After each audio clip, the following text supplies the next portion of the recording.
I'm not going to start telling you to follow the weather. Although we did just have a new hurricane announced in the, what is it, the Pacific Ocean off the coast of the United States. This is now a new hurricane. It's really far off the land. It's causing pretty dangerous waves. It's not making it easy to sail through the Pacific at the moment. But it's important to know what's going on with the weather because the weather will has significant impacts on soft commodities. Sugar, coffee, soybeans, wheat. Think those kinds of things, right? Those are a really big deal.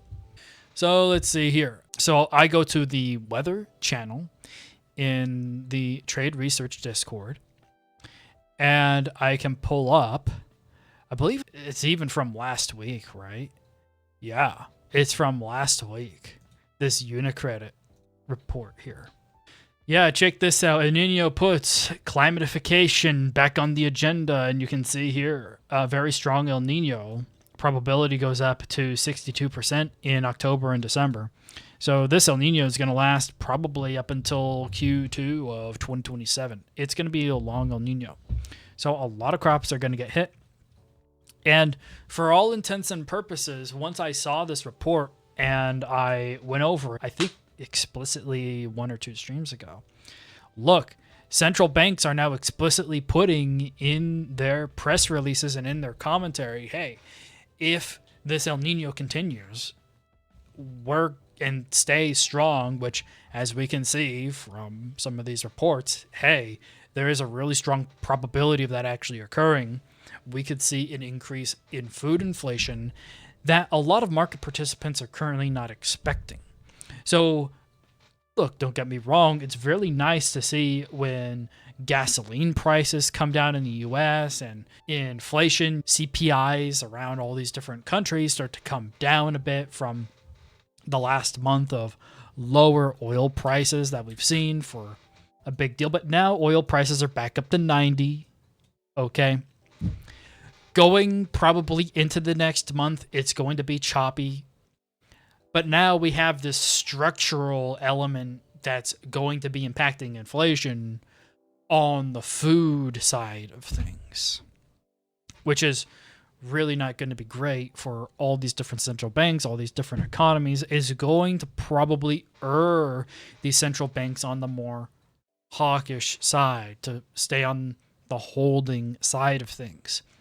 Now, if things continue to get worse with the Straits, Bab el-Mandeb, and the Strait of Hormuz, you'll end up with over $100 oil again. So we would like to see an end to the conflict, but it doesn't seem like the Iranians are going to be giving up anytime soon, and the Houthis are currently escalating. Sooner we can see a resolution to that, the better.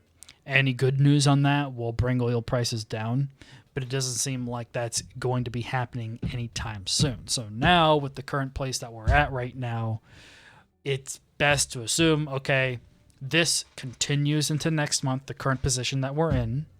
There'll probably, honestly, be some more attacks. And they're saying, hey, the entire Middle East, do not go there.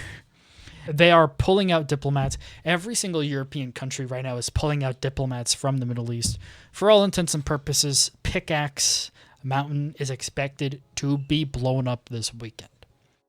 Anyone saying, oh, it might not happen, so many dignitaries and diplomats and civilians are being pulled out of the Middle East because it's expected, under very basic reasoning, that if you were to go and attack one of the largest targets in Iran right now, which is Pickaxe Mountain, that the Iranians are going to try and retaliate against every single place they possibly can. So this has been a huge warning that's been passed out and escalated over time for the last week to try and pull as many people out before the weekend. And now going into the weekend, because look, why do I think that there's going to be an attack over the weekend? Because literally since this war freaking began, there's been attacks when the market was closed in order to help contain market volatility. That's why the government does these attacks, the U.S. and the Israelis and the Middle East does these attacks against the Iranians. Hell, even the Houthis, when they were doing their attack on the 22nd, that was like right at market open. The attacks all around this war here with Iran are very consistently, very conveniently done over the weekend, very consistently. So let's just go with history. It'd be a nice surprise if it wasn't, but it seems very straightforward that it's likely going to be another attack over the weekend.